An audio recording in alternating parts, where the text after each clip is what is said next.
Olá, pessoas encantadas! Sejam sempre bem-vindas ao canal Universo Mágico. No vídeo de hoje, nós trouxemos um convidado muito especial, um padre vidente, e ele vai contar muitas coisas sobre a sua vidência, sobre as coisas que acontecem na igreja e também explicar algumas coisinhas sobre a Bíblia para nós. Este vídeo está muito interessante. Fique conosco até o fim.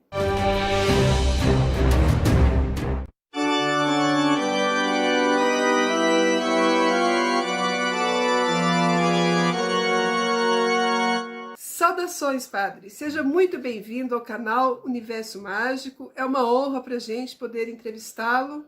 E confesso que eu estou um pouco, assim, constrangida, com certo receio de fazer algumas perguntas para o senhor. Então, antes da gente começar, já queria deixar bem claro que todas as perguntas que eu fizer não tem nada a ver, nada pessoal. Eu não quero desrespeitar a sua crença, ainda que eu não seja uma cristã praticante. É claro que eu respeito muito e reconheço o poder de Jesus e da egrégora cristã e tenho todo o respeito. Então, todas as perguntas são a nível de conhecimento mesmo, para sanar a nossa curiosidade, a curiosidade do pessoal que assiste o canal.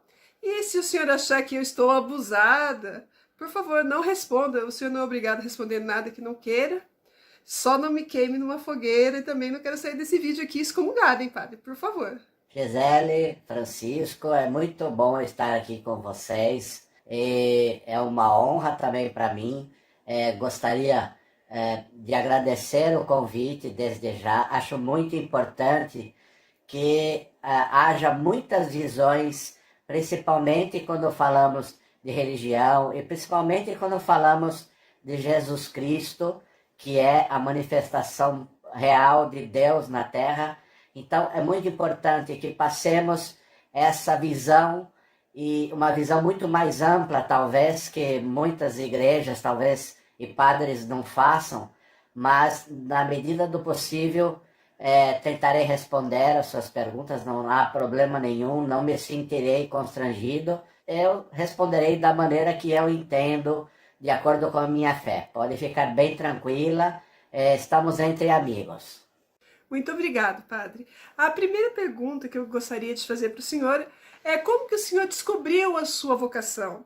O senhor já lia a Bíblia antes? Eu estou perguntando isso porque a Bíblia ela é cheia de controvérsias, né? E se isso de repente não abala um pouquinho a sua fé ou a fé das outras pessoas, né, em geral, porque a gente vê certas coisas na Bíblia, o senhor sabe que existem essas contradições. Na verdade, Gisele, eu descobri o meu dom para o sacerdócio, vai achar até meio engraçado, sentado no banco da igreja. Foi ali que busquei Cristo no momento que estava precisando muito e encontrei. Encontrei principalmente em todos os lugares que olhava. Encontrei nas pessoas, nos ensinamentos do próprio Cristo, no amor, na presença divina que eu sentia dentro daquela igreja e me sentia acolhido naquele momento de dificuldades que eu estava enfrentando. Então, já jovem, Gisele, eu comecei a participar das campanhas de igreja como militante, e onde nós podíamos ajudar o próximo de diversas formas. Ora com uma palavra de esperança, ora com um prato de comida, um sapato, uma roupa, um remédio, porque há muitas pessoas carentes e muitas pessoas que têm necessidade. Então, a nossa comunidade, ela agia muito fortemente em benefício de todas essas pessoas. Eu sentia que esse trabalho era um trabalho mais puro de amor ao próximo. E quanto mais eu fazia, mais eu queria fazer e mais me sentia bem. A Bíblia, para mim, Gisele, é um livro sagrado. Muito importante que eu diga que eu entendo, ou nas entrelinhas, ou na maneira literal, as palavras do nosso Senhor, as palavras de Deus.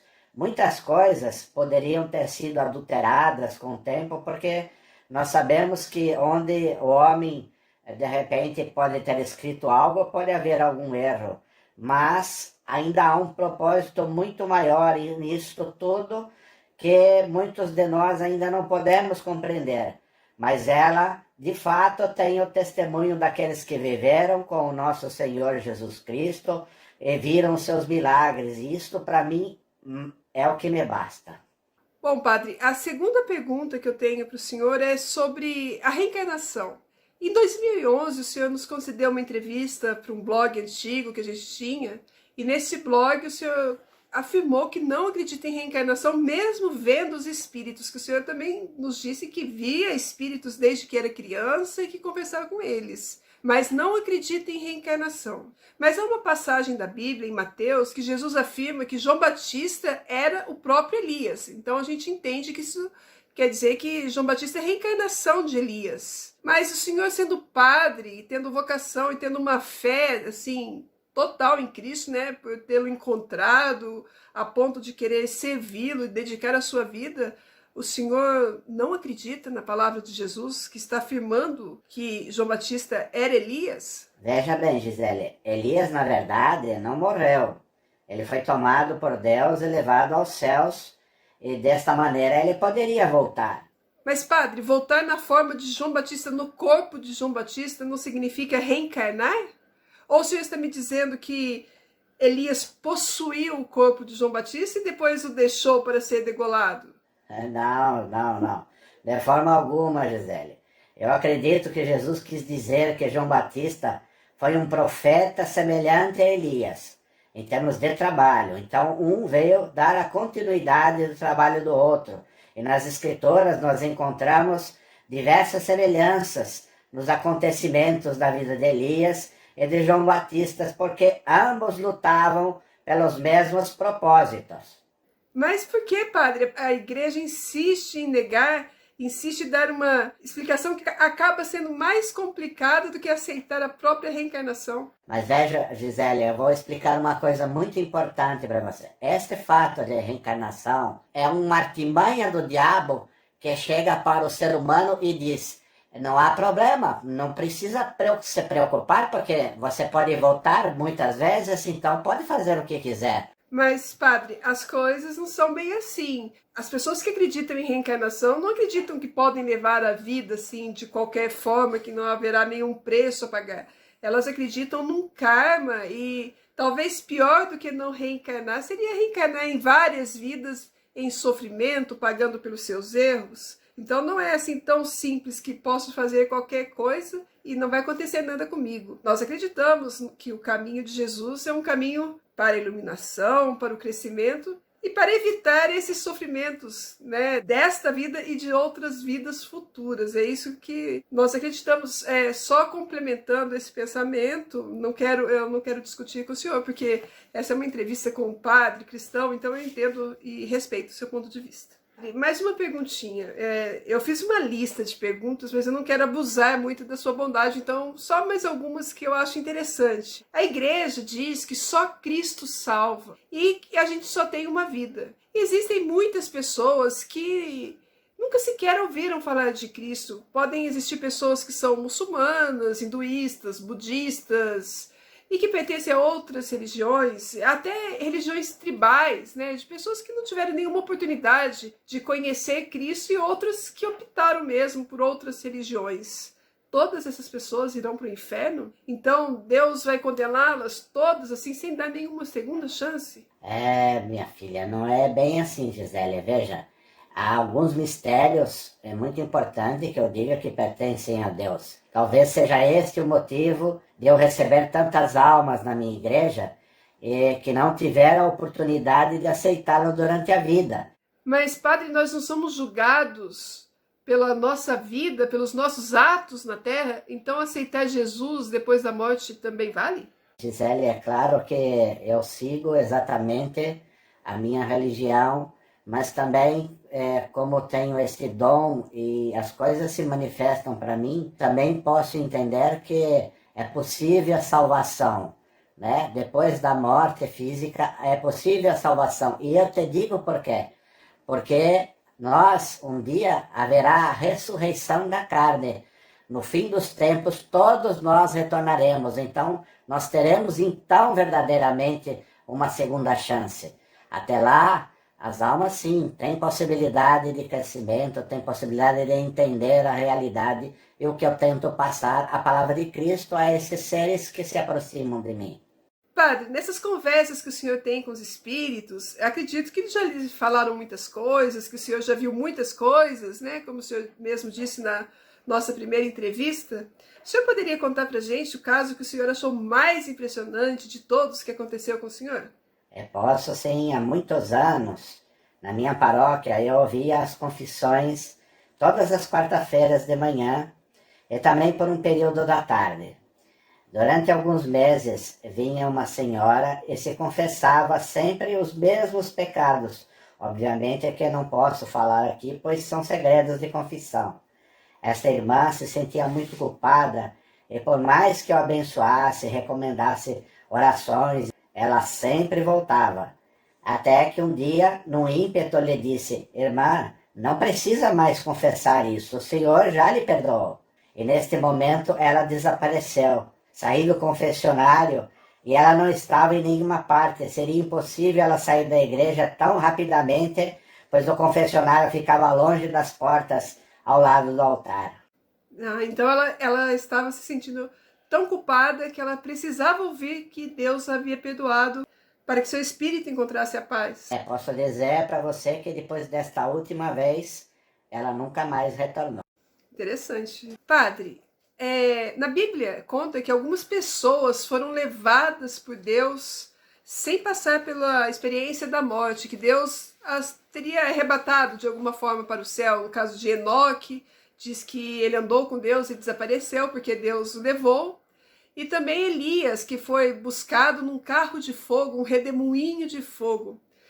Alguns ufólogos atribuem esse redemoinho, esse carro de fogo, a uma nave espacial. Talvez isso comprovasse a vinda dos Anunnakis ou de algum extraterrestre da antiguidade, aqueles que construíram pirâmides e outras coisas aqui na Terra. O senhor considera essa hipótese? Gisele, veja bem, uma vez que esteja entendido, né, que Deus os levou, né, em vida, então temos duas posições interessantes. Mas, ao mesmo tempo, o nosso Santo Papa recentemente disse que não haveria nenhum problema em se pensar que pudesse haver outras vidas em outros planetas, ou que pudessem ter vindo aqui nos visitar, não há problema algum nisso, porque, na verdade, somos todos filhos de Deus, do mesmo Deus Criador de todas as coisas, os planetas, as estrelas e tudo que existe no universo. Então, não foge aos poderes de Deus o fato de ter criaturas aqui mesmo, por exemplo, na Terra, que ainda não foram descobertas. A ciência toda hora descobre um novo ser, um novo animal, alguma coisa que ainda não foi catalogado pela ciência. Então, o que dirá de outras formas de vida que possam existir pela grandiosidade de Deus no universo? Então o senhor acredita que sim, podem ter vindo extraterrestres aqui e ter colonizado a Terra no passado para a criação da vida, da raça humana e tudo mais, e isso de forma alguma interfere no poder de Deus. Eu acredito nisso também, padre. Nesse ponto nós concordamos. Olha, Gisele, eu prefiro ainda pensar muito que em muitos casos ainda, por mais difícil que possamos entender, que na verdade tudo que foi criado são criações do próprio homem, mas tem coisas que posso considerar que a ciência até hoje não achou uma explicação, mas nós estamos buscando isso e quem sabe talvez haja uma terceira alternativa que não conhecemos. Mas tudo pode acontecer. Padre, a última pergunta que eu vou fazer e depois eu vou deixar o senhor com Francisco é a seguinte: no momento da transfiguração de Jesus, que ele foi lá no monte, levou Tiago, João e Pedro com ele, ele se transfigurou numa figura de sol. E isso, para mim, lembra bastante um deus pagão. Se fosse um pagão o vendo, obviamente eu atribuiria a Hélios, a Apolo. Mas a questão não é essa. Durante essa transfiguração de Jesus, disse que Elias e Moisés apareceram ali para consolá-lo em corpo glorioso, resplandecente, para consolar Jesus, para falar sobre a sua crucificação e tudo que ele iria passar. Mas a Bíblia condena qualquer forma de comunicação com os mortos. Elias não experimentou a morte, ele foi levado por Deus. Mas Moisés, ele foi morto, enterrado, e na Bíblia está dito que Deus mesmo o enterrou. Tem até uma passagem que diz que o arcanjo Miguel lutou com o demônio pelo corpo de Moisés, mas não tem nenhuma parte que diz que Moisés foi arrebatado aos céus ou tenha ressuscitado. Como assim, então, que Jesus estava falando com o espírito de um morto? Gisele, veja bem, vamos considerar que os profetas, né, eles são aqueles escolhidos por Deus. Mesmo que Moisés não tenha sido levado no seu corpo glorioso, ainda assim Moisés é considerado um profeta, né, e que salvou o povo hebreu, né, da escravidão do povo egípcio. Então, ele tem o seu mérito, não tem dúvida nenhuma, e Elias, ao mesmo tempo, que foi levado por Deus.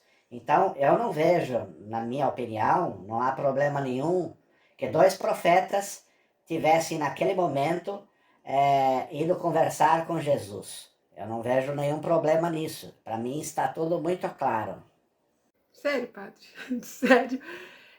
Bom, padre, muito obrigado, padre, por todas as suas respostas. Eu vou parar de incomodá-lo, de tomar o seu tempo, porque eu sei que eu estou abusando muito da sua boa vontade, mas eu tenho certeza que o pessoal vai gostar muito desse vídeo, que as pessoas têm muita curiosidade, muitas perguntas para o senhor, e se o senhor puder, já deixa aqui aberto um convite para participar de novas entrevistas, que o canal está sempre de braços abertos para o senhor. Muito obrigado por responder as minhas perguntas. E eu vou deixar o senhor agora com o Francisco, porque ele também tem perguntas. Muito obrigado, Gisele. Foi um grande prazer conversar com você. Como sempre, uma moça muito inteligente. Tive o maior prazer em responder as perguntas. E vamos ao Francisco agora. Estou no aguardo. Muito obrigado, padre. A sua bênção. Deus te abençoe, minha filha. Amém. Olá, padre, tudo bem? Não tive ainda a oportunidade de lhe dar as boas-vindas e quero dizer que é um prazer enorme poder ter essa conversa aí consigo e, quem sabe, uma conversa assim muito construtiva, onde todo mundo acaba crescendo um pouco, né? Olá, Francisco, tudo bem? É um prazer muito grande estar com vocês. Eu considero vocês dois grandes amigos, trocamos já muitas ideias. E é um prazer estar com vocês. Eu realmente acho que sempre quando há essa troca de informações, há um crescimento para todos. Muito obrigado pelo seu convite e vamos lá, estou pronto. Então tá perfeito, padre. Então vamos lá. Bom, a minha primeira pergunta é o seguinte. A gente sabe que o senhor é vidente e o senhor já mencionou, o senhor enxerga as almas, né? Que se aproximam e inclusive acaba orientando essas almas muitas vezes. De uma certa maneira, o que o senhor faz é considerado pelo Espiritismo como uma doutrina, não é? Então a minha primeira pergunta é o seguinte: o senhor se considera um padre espírita? Estaria correto eu falar isso? O senhor entende dessa maneira que o senhor, a partir do momento que o senhor está fazendo uma doutrina com espíritos, o senhor está praticamente fazendo a doutrina espírita. O senhor entende dessa maneira? E a minha outra pergunta, já dentro desse mesmo contexto, é o seguinte: é claro que o senhor, sendo vidente, também observa que, no nosso caso, o que o senhor chama de alma, nós chamamos de espírito. Existem alguns espíritos que, delinquentes em vida, acabam virando delinquentes no astral também. E é claro que espíritos dessa maneira, que são chamados de obsessores por nós, pode acabar obsediando uma pessoa, até possuir uma pessoa. Eu queria entender como é que é a visão da igreja nesse caso, ou como seria a sua visão, porque a igreja ela pratica um exorcismo, no caso, com a ação de demônios. Mas como seria nesse caso? O que o senhor faz? O senhor faz um exorcismo? Como é que o senhor faz para poder afastar uma entidade obsessora que esteja em cima de uma pessoa? O senhor está vendo com a sua vidência de que não é um demônio. O senhor podia me elucidar sobre isso daí? Claro, Francisco, eu posso explicar muito bem para você, mas já digo de antemão que eu sou católico, não sou espírita, e o espiritismo para nós, não que tenhamos alguma coisa contra os espíritas de maneira nenhuma, acho que todas as religiões devem ser respeitadas, e nós respeitamos, principalmente em nosso país, né, que temos a liberdade religiosa, porém, o espiritismo ele vai contra o catolicismo em diversos aspectos e contra também muitos aspectos do cristianismo puro, né, que nós seguimos, no sentido de que Jesus Cristo é a manifestação de Deus. E é claro que nesse ponto o que eu faço é exatamente tentar orientar estas almas no sentido de que entendam que Jesus Cristo é a vida, que Jesus Cristo pode libertar daquele momento de sofrimento que estão passando. Encontram-se numa situação no purgatório e que podem, de repente, ascender, podem entender se, de repente, aceitarem Jesus no coração. Então, a maneira que eu coloco as coisas é uma maneira muito diferente, porque na verdade não se trata de uma doutrina, eu não estou doutrinando as almas, estou orientando apenas para que elas tenham a capacidade de enxergar que Jesus Cristo pode libertá-las. Quanto à sua segunda pergunta, sim, claro, eu tenho a capacidade de evidência, mas eu quero dizer que a igreja já existe, dentro da própria igreja, existe uma coisa que é a renovação carismática, e que muitas vezes observamos que algumas ações não são provenientes de demônios, porém a alma que se encontra no pecado, ela pode atrair entidades que estejam também no pecado. Então, nós fazemos orações nesse caso, né? Não se trata de um exorcismo, mas fazemos orações e conseguimos com isso afastar estes seres que estão no escuro e que ainda não entendem esta situação que se encontram, e conseguimos afastar sem nenhum problema, mas não se trata de um exorcismo, porque exorcismo está num outro nível, né?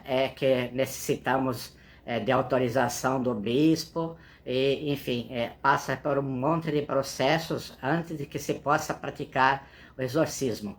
Mas com uma oração, com muita fé, afastamos sim entidades perversas, como abençoamos a qualquer pessoa também, né, que às vezes se encontra doentes da alma, e podemos também então abençoá-las, e com isso também afastamos essas criaturas que estão prejudicando a pessoa. Padre, nós temos assim observado em nossos estudos que, no caso, principalmente quando se trata das datas da Igreja Católica, alguns nomes de santos, enfim, existe muita coisa que a gente percebe que dentro da filosofia ou das religiões pagãs, muita coisa se assemelha.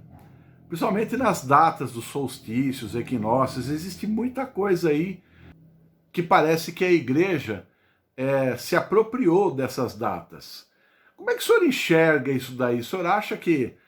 como é que essa mudança, de repente, a igreja ter se apropriado de datas que são pagãs e transformar, de repente, num culto católico, num culto religioso cristão? O que o senhor pode falar sobre isso? Podia me explicar sobre isso? Veja, Francisco, é muito importante que você entenda que quando chegou o fim do Império Romano, né, é que os povos bárbaros dominaram Roma, e veio aquela grande multidão de religiões e tudo mais, e diversas crenças também. O cristianismo, ele nasceu com uma função muito importante, além de passar as palavras de Jesus Cristo, que é a manifestação de Deus na terra, mas também unificar os povos. Esta é a grande missão da Igreja Católica.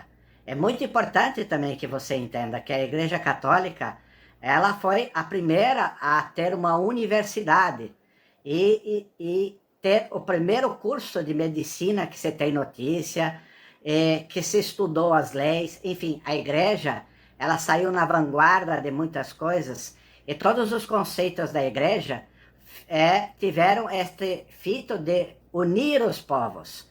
Então, alguns ajustes de datas foram necessários, mas sem que isso diminuísse, de repente, aquilo que nós consideramos importante e que está na Bíblia.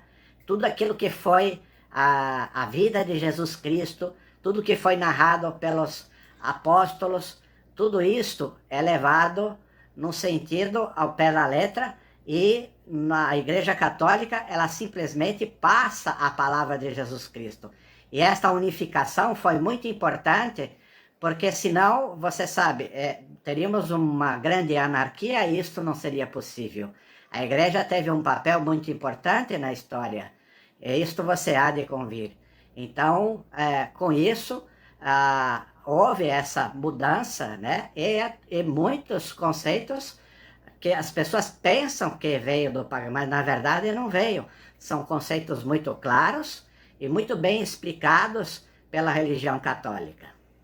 Padre, vamos falar um pouquinho sobre a Virgem Maria. E eu queria, é claro, eu não poderia deixar de reportar a deusa, né, as divindades, a grande mãe, que estão nas mais diversas religiões do passado, né, como a manifestação da Virgem, da mulher que engravida, depois da anciã, enfim, essas figuras femininas que são muito importantes, né? E a Igreja Católica também tem essa veneração pela mãe de Jesus, que é a Virgem Maria, né? Então, eu entendo perfeitamente, mas eu não consigo, eu entendo o papel da Virgem Maria como a continuidade da deusa. Essa é a minha opinião pessoal, tá? Mas, ao mesmo tempo, o que eu não consigo entender é porque esse tabu com relação à virgindade. Qual que é o problema de dizer que Jesus nasceu da Virgem Maria, e mesmo que ela tenha vertido sangue, e que tenha sido um parto normal, enfim, qual que é o problema disso? O que diminui, na verdade, essa questão de Jesus Cristo, e por que isso é tão importante?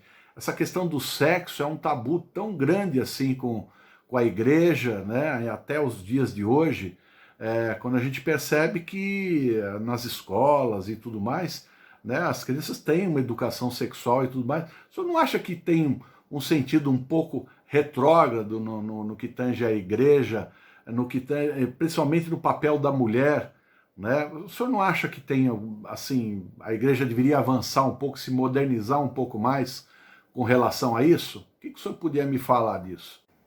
Olha, Francisco, vamos começar então, primeiro falando dessa questão sexual. A igreja não tem nada contra a questão sexual, mas é muito importante que você entenda que a relação sexual que existe de duas pessoas que foram abençoadas pelo matrimônio é, na verdade, um ato de pureza, é um ato de amor. E é isto que a igreja, ela entende que não há nenhum tipo de problema. Mas quando a pessoa, ela busca o sexo por prazer, né, e busca uma profissional do sexo ou coisas desse tipo, é claro que perde-se a pureza do ato sexual. É isto que a igreja condena, porque você sabe que determinadas coisas que se relacionam com isso também não atraem boas energias, e nós entendemos perfeitamente. Então, a igreja entende essa questão sexual como um ato de pureza. Agora, quando você fala sobre essa questão de deusas e tudo mais, não é uma verdade, porque a Maria, ela tinha este papel como uma virgem, como uma santa, era muito importante isso, tá? Porque ela concebeu, na verdade, Jesus Cristo, né? E que era Deus que se manifestou naquele momento. Então, ela não poderia passar exatamente por todos os processos normais, como passa uma mulher, que não há problema nenhum. É também um ato abençoado, com a mulher gera a vida, isso é muito importante. Mas no caso de Maria, ela tem uma onipresença, que todos podem orar a ela, e ela, como uma mãe que se tornou, mãe de Jesus, também acolheu a todos nós como filhos também. Então, é muito importante o entendimento desse aspecto de Maria, que é de onipresença, que é diferente de outros santos, por exemplo, que se você quer uma conexão com os santos, você tem que fazer uma oração a ele e pedir a sua intercessão, né? Ou quando pede auxílio para anjos também, tem que pedir a eles a sua intercessão. Mas Maria está num sentido de onipresença, velando por todos nós, assim como uma mãe zelosa, uma mãe pura. Então tem este aspecto que é muito importante para todos nós católicos, desse grande papel da Virgem Maria. Bom, padre, a gente já está se estendendo bastante aí, e então eu quero terminar aí com uma curiosidade que eu tenho certeza que é a curiosidade de muita gente, né? Então me perdoa aí a pergunta, mas antes do senhor ser padre, como é que foi isso? O senhor tinha uma vida normal? O senhor tinha namoradas? Como é que era isso daí? O senhor podia falar alguma coisa pra gente? Explicar como é que era isso e como que isso mudou de repente no senhor? Enfim, né, porque a gente sabe do celibato e tudo mais. Como é que funciona isso na verdade? Se eu pudesse dar uma palavrinha sobre isso, a gente agradeceria muito. Tá bom, Francisco, eu vou explicar. Veja bem, na verdade, eu fui um ser humano normal, como todo e qualquer ser humano, né? Teve minhas namoradas, sim, não teve uma vida absolutamente normal. Porém, você tem que entender que existe uma coisa chamada o chamado de Deus, que é a vocação religiosa. E a vocação religiosa é uma coisa que sentimos com profundidade na nossa alma e fala muito mais forte do que qualquer outro tipo de coisa, mesmo que sejam relacionamentos de qualquer tipo, entende? Então, para mim, isso é muito mais importante, todo o trabalho que nós realizamos, que você sabe que realizamos aqui na nossa paróquia. Então, para mim, isso é muito mais importante. Eu não tenho nem tempo de pensar em outras coisas e nem preciso, porque a minha vocação, ela fala mais forte e eu tenho total devoção por Jesus, pela Virgem Maria, faço o meu trabalho neste sentido. Então, Só. quando você você troca, na verdade, a tua vida material, aquilo que as pessoas que não assumem uma vocação religiosa, você substitui isso pela devoção, né, a Deus, ao Criador de todas as coisas, à religião, ao entendimento da religião. Então, isso preenche profundamente o meu ser e preenche profundamente a minha alma. Então, é isso que eu queria dizer. Ó, padre, muito obrigado mesmo. Eu achei que foi estupenda aí o nossa. E eu vou deixar aí também, de repente, eu não sei se o pessoal vai gostar da entrevista e vai pedir outras vezes, né? E a gente, de repente, gostaria de continuar essas perguntas e respostas, porque eu acho que foi muito bom pelo que eu observei e vai ajudar de fato a todos nós. Muito obrigado pela sua presença. Agradeço em nome do canal Universo Mágico, né? O senhor tem aqui, o senhor pode falar aqui o que o senhor quiser, a hora que o senhor quiser gravar alguma coisa também para falar aqui, está à sua disposição, nas suas campanhas, enfim, aquilo que o senhor julgar necessário, estamos ao seu dispor aqui, tá bom, padre? Então é isso aí, muito obrigado, um grande abraço, peço a sua bênção, né, para que a gente também continue a fazer o nosso trabalho de elucidação aqui, e é isso. Tá bom? Muito obrigado e até uma próxima vez. Francisco, eu tenho a agradecer e já digo que Deus abençoe vocês, que cada vez mais se tornem católicos e venham comungar conosco, porque seriam excelentes católicos, sem dúvida nenhuma. Precisamos de gente como vocês, né, que extraem este conhecimento, que estudam profundamente. Mas, independente de qualquer coisa, foi um grande prazer. Vocês são bons amigos. Na verdade, amigos são assim mesmo. Alguns pensam uma coisa, outros pensam outra. Na reunião desses pensamentos é que se surgem coisas grandiosas. Então, agradeço a você, agradeço a Gisele. Estamos sim à disposição sempre para orientação, você sabe disso. E quando quiserem, estarei sim ao dispor de vocês. Fiquem com Deus, que a Virgem Maria abençoe vocês e que estejamos todos buscando o caminho de Deus, que é a coisa mais importante que devemos fazer. Muito obrigado. Muito obrigado, padre, e foi um grande prazer de fato. Bom, pessoal, o que eu quero dizer para vocês é que deixem os seus comentários, deixem também as suas perguntas aí para o padre, que ele vai ter o maior prazer de responder, ele já deixou bastante claro isso.